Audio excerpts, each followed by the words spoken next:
talong gapon daw.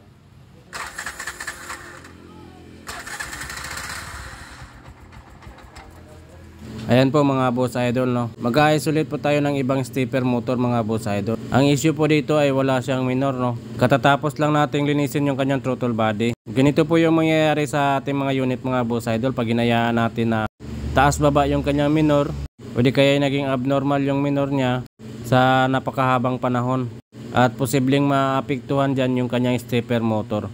Kaya kahit anong gawin nating linis sa ating throttle body ay hindi na natin kaya maibalik yung kanyang tama minor dahil naapektuhan na yung kanyang stepper motor. Yan, at kinakabit ko na at papaanda rin natin ulit gamit yung bagong stepper motor na in-isolate ko. Sabagay na kita ng table. Ayan mga boss idol, no, at hindi na siya namamatay at normal na yung kanyang minor. At dito ay na-confirm na natin na may problema na ngayon kanyang stepper motor. Kaya pag wala ng minor yung unit mo ay pa-check mo na kaagad at ipalinis mo na kaagad yung throttle body para di na madagdagan yung gastos.